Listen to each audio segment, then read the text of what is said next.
What's up, everybody? It's been a while, right? The reason why it's been a while is because a lot of stuff happened after that video that I posted. And what happened was I immediately got sick again. My son got sick, my wife got sick, and then I was about to get sick again.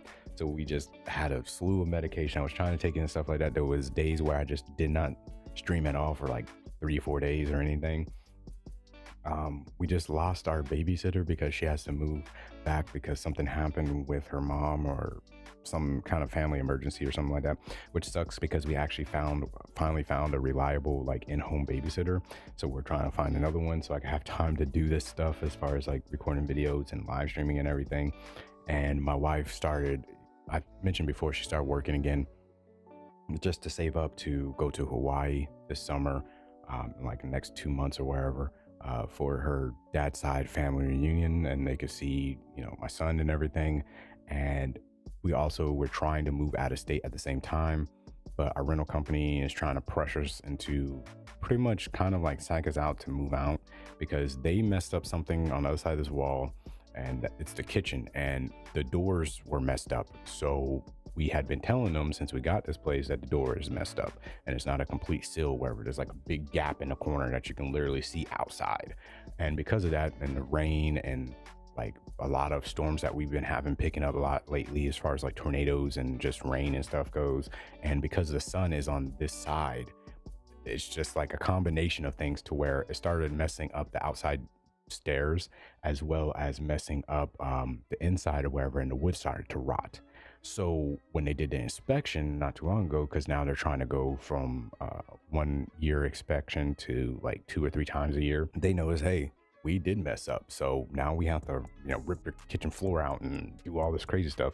So I was trying to stream while it was happening and I was sick and all that stuff, and it just wasn't working. And I obviously couldn't record a video with them banging and everything. So it is what it is. But all that stuff happened. And then, like I said, I made that video where we're talking and alluding to a company that had reached out to me to be able to do a review of their products, and I didn't say who it was. And then I had another company that reached out to me about some wood slat panels and stuff, and I was like, oh, that's cool, even though I said before it's not my style. But I was like, if a company's going to send out and it has the acoustic properties and stuff that I'm looking for this room and everything, it's two birds with one stone. You know what I'm saying? I don't have to pay for it, and then it fixes my problem. And then if I move houses or wherever, I could just take them with me and stuff.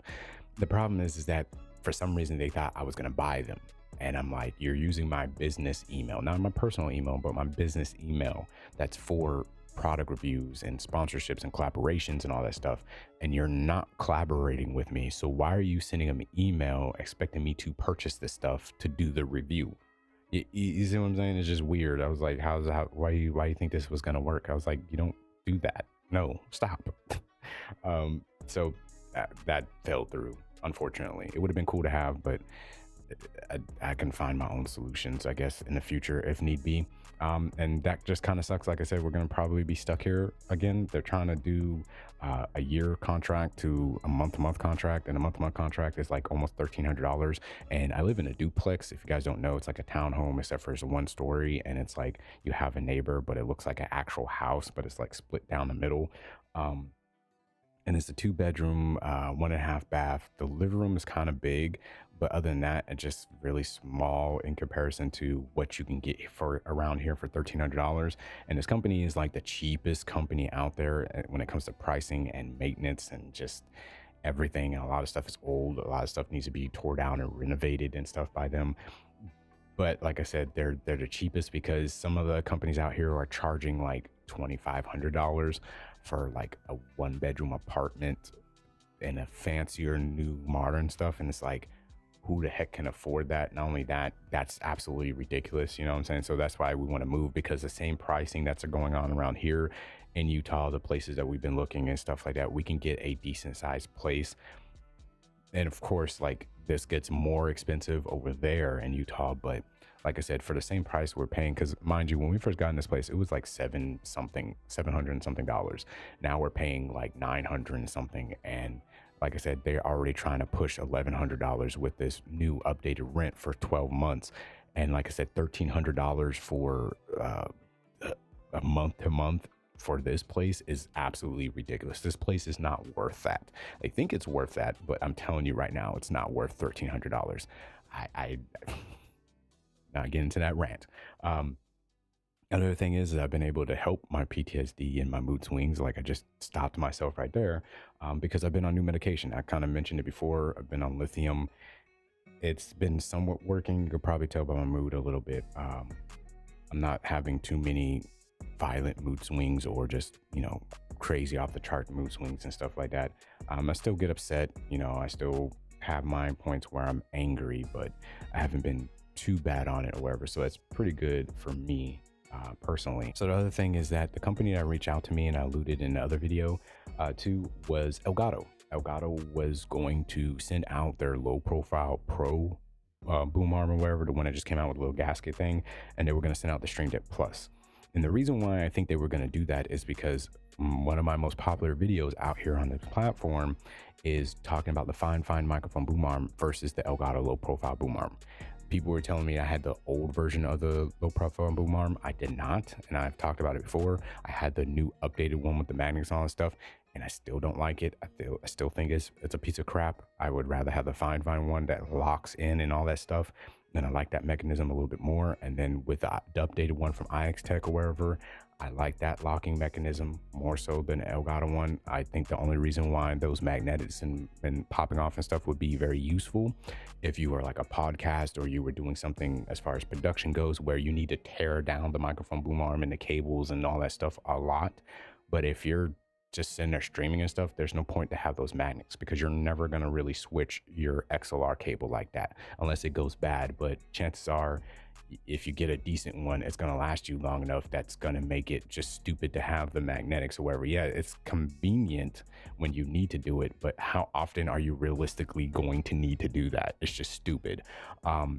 In my personal opinion, for people to be like, that's so cool, innovation, all that stuff, it's dumb. But yeah, they were going to send out, like I said, the pro version. And I know there's a newer version from the company Newer that has the same kind of gasket thing or wherever, but they're only have it in black.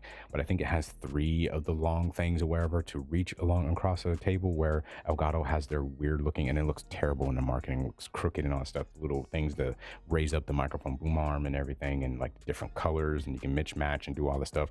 And I guess it's cool, but that's not worth an extra $100 because the newer one's like around $70-$80 I've seen. I don't know if the price has gone up since I've seen it, but it was like last year when I saw it. And I think if I remember correctly off the top of my head, the Elgato version is like $170 something. So again, like $100 increase for extra colors. I don't know, but the people who really are into aesthetics and all that stuff, they probably wouldn't mind spending that much money. But in my personal opinion, that's ridiculous. I would not.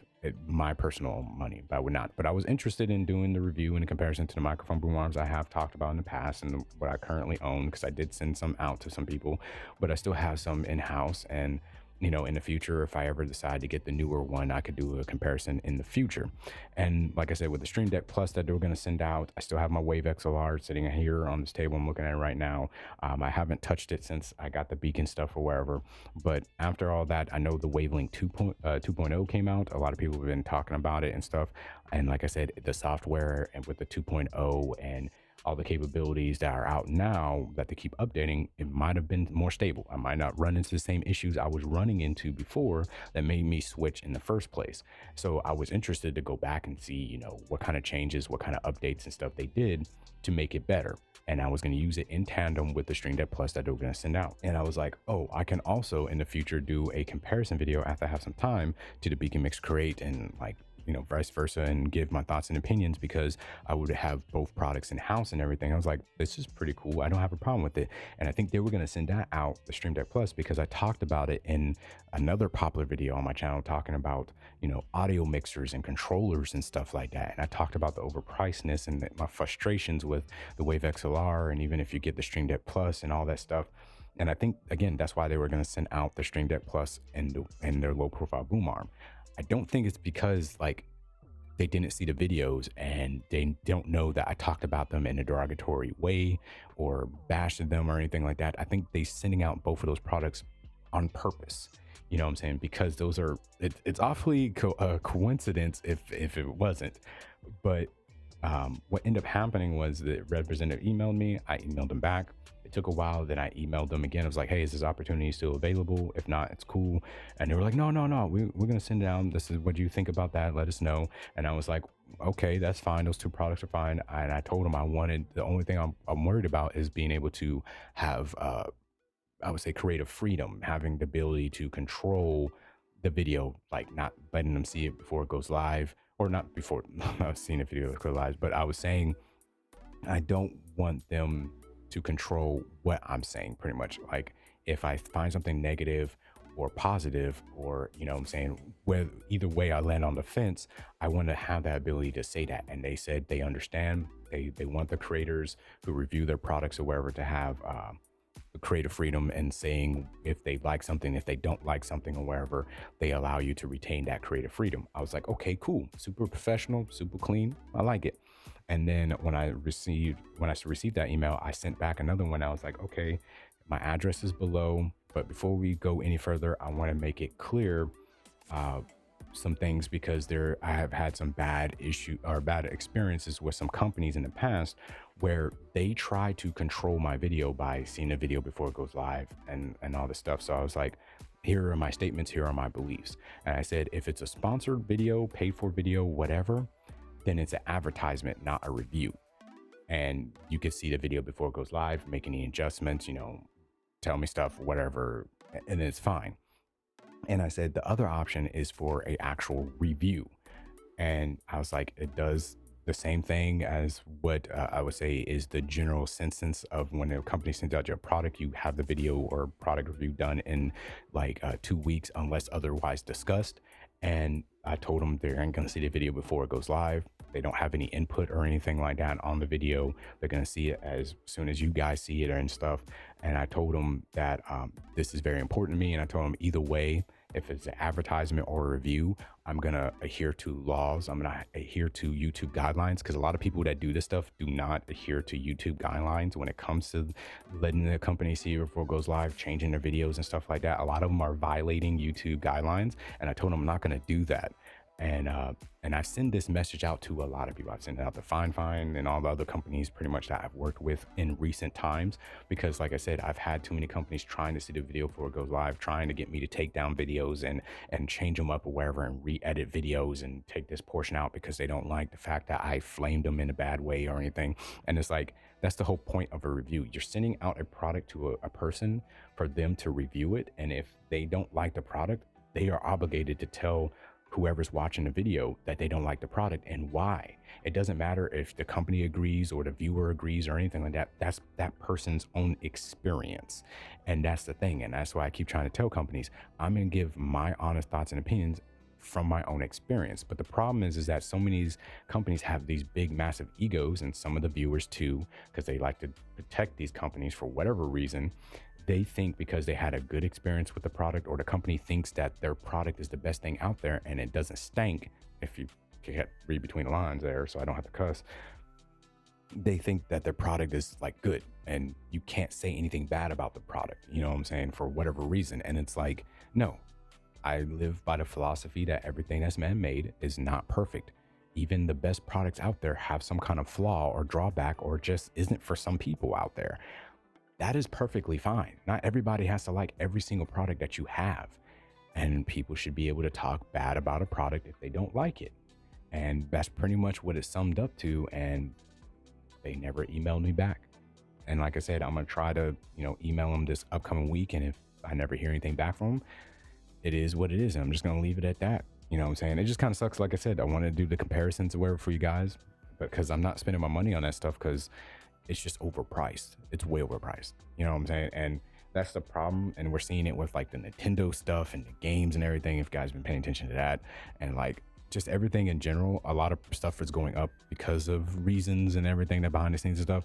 But the problem for me, a lot of the stuff, like I mentioned with the rent and all that stuff, a lot of stuff is going up, but the return on investment, like the return that I'm getting, this stuff is not worth the money that they're asking for the increase, or just like what companies are charging nowadays.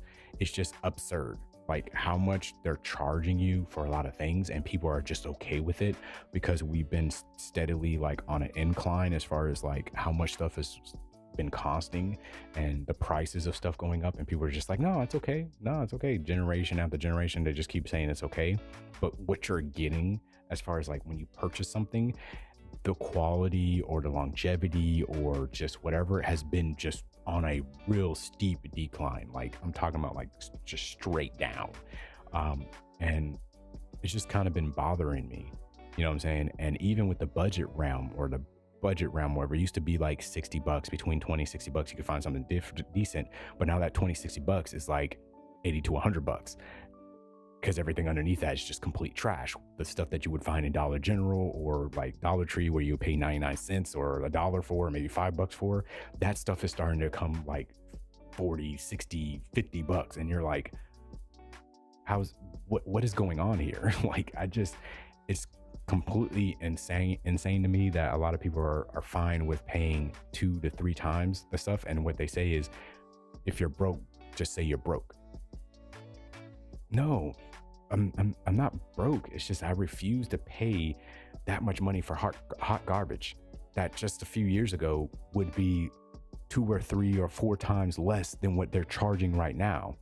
And there's no difference. There's a lot of video games that are going to have an uptick in price that are not worth how much they're charging. There's no replay value. The graphics might look good, but there's a whole bunch of big glitches and bugs and just the gameplay loop and how much hours you're going to get out of it and stuff like that. Paying $80 to $100 for something that you're only going to possibly play for 2 to 4 hours, depending on the gameplay loop and the replayability and all this stuff, is absolutely insane to me. When you have other games out there who are probably going to stick around the $60 mark or be indie games and stuff like that, where you're going to get like 60 to 1200 hours in or something, potentially, because of the replay value and how much they put into the game for the consumer. And I'm not saying that you shouldn't, be like, oh man, I got this much money or this much value out of how much I spent or wherever. I would be fine paying, a little bit more for this game because it turned out to be good. And like I don't really agree with it and I don't like it, but that's why microtransactions are there. Because it's like, if you enjoy the game and you want to support the developer, there's things that go against that or wherever. And obviously that's a rabbit hole I'm not going to go down. But that was the whole initial thought process behind it. It's like, oh, I paid $60 for this game. I got 1,200 hours or 1,000 hours or 100 hours into this game. I think it's worth my investment of paying that much. Let me pay $5 for this thing or wherever in game. It doesn't bother me because, I got enjoyment out of it. Obviously, if I played that long or wherever, I like the game or wherever. Obviously, now it's completely different with that stuff, but you don't get that with that many products nowadays. You just really don't. And like I said, I'm not going to buy that Elgato stuff with my own money. It's just too much. But that's the way I look at it, is that when it comes to content creation and stuff like that, it's like, how much value are you going to get out of this product that you're about to purchase? And I've seen so many people like gravitate to certain companies, and it's like I said before, the StreamDeck Plus, it might be a good device. The microphone boom arm might be good, but like I said, both of them are overpriced, because now, like I did the fine review, wherever, there's so many Stream Deck controllers and stuff like that, imitations and copies. Like, yeah, they might be not fully fleshed out and integrated into a lot of programs like the Stream Deck from Elgato is. But if you just need something to switch your scenes or mute something, or like just control Discord, like hotkeys, like Windows hotkeys and all that stuff, you can pay something like 40, 50 bucks or wherever, or even less, for a stream controller that pretty much does the same thing that Stream Deck does. You know what I'm saying? It's just weird to me that people are like, no, I'm gonna get the Elgato version because it's Elgato. And it's like, half the programs that it can integrate with, you don't use. You know what I'm saying? Like, half the streamers out there probably ain't using Photoshop. They ain't using any kind of like Adobe stuff. They're probably not even using DaVinci Resolve. You know what I'm saying? 9 times out of 10, they're probably just doing the regular stuff as far as like just switching scenes in OBS, turning off alerts, clearing chat, running certain things. And it's like, 90% of that probably could be done by a cheap knockoff, thing. And it's not going to have any problems or issues. It's going to work perfectly fine. Because I've been using the Ample Tank, wherever, D6 thing from Fine or wherever, stream controller on my gaming PC. Haven't had a problem or issue. Boots right up, Works perfectly fine. Been doing it ever since the review came out. Hadn't had any issue. I could do the same thing on my Stream Deck from Elgato. So it's just weird to me that people are willing to pay a little bit more. And the only really difference is like, well, if you don't use Streamlabs and you use like Stream Elements and maybe some other things, then yeah. If you stream on Kick or any other platform, then yeah. But that's like doing your research, you know what I'm saying, before you full dive in. But like I said, most people ain't gonna do that stuff when it comes to streaming. They're mostly just gonna use it to control OBS, to switch scenes, turn off a webcam, mute a mic, control Discord and all that stuff. Those Stream Deck copies or wherever are going to be perfectly fine. You don't need something from Elgato. It's just weird, and I understand people get wrapped up in ecosystems and all that stuff. That's why I don't like that stuff, because then you're just shoehorned into only using their products, and then they can charge whatever they want, and the products are not worth it. You know what I'm saying? And yeah, that's why, like I said, I was interested in doing the comparisons, interested in getting those products. But at the end of the day, it's like, if the company doesn't want to work with me like Elgato, they're not obligated to. I don't care. I'm not trying to put this out like a hate piece or something like that. It's just, I wanted to clear things up because I made a video. I kind of alluded to the company. If people were around before, they probably already knew it was Elgato that I was talking about. But since the reviews haven't come out and I got sick and a lot of stuff happened, I figured I'd just make the video and just tell you guys straight out, because I don't think they're going to hit me back up, because I told them I wasn't going to pretty much let them see the video before it goes live. I understand people will be like, well, Elgato's not obligated to pay you. You're a smaller content creator with views and all that stuff, but it doesn't matter, because I'm still putting in hours of work, doing research, using the products for multiple days to multiple weeks. I'm using my expensive equipment to record videos, to do B-roll, to sit down, take time to edit and stuff, time away from my family, time away from my son and everything, to do all this stuff, and then to send a video to them and be like, oh, scrap it, do this, do that, make it the video this way, that way. That's not right. You wouldn't go work a 9 to 5 for free every single day of the week. You wouldn't. And people would be like, well, your stuff is not as good as other. It doesn't matter. I'm still putting in work. Time, you can't get time back. You know what I'm saying? If I sat here in place for the next week, that week is gone. I don't get that time back. It doesn't matter. You know what I'm saying? Time is valuable. Time is precious. You can't get any time back. So for sitting there saying that a smaller content creator, because they don't have a certain amount of views or a certain amount of subscribers or something, shouldn't get paid for, when a company themselves is reaching out. I didn't reach out to Elgato. I've never reached out to Elgato for anything. They're the ones that reached out to me. You know what I'm saying? And 9 times out of 10, the reviews I have been doing lately has been companies reaching out to me. I used to do my weekly like cold calls as far as like emails and sending them out and stuff, but I haven't done that in months. But I used to do that, but I haven't done that in months. And like I said, these companies are reaching out to me. So if they can't get over, oh, I won't let you see the video before it goes live, because that's a paid for advertisement, not a review, that's not on me. That being said, y'all take care. Have a squid-tastic day. God bless you and yours. Deuces, everybody. I'm gonna go live stream.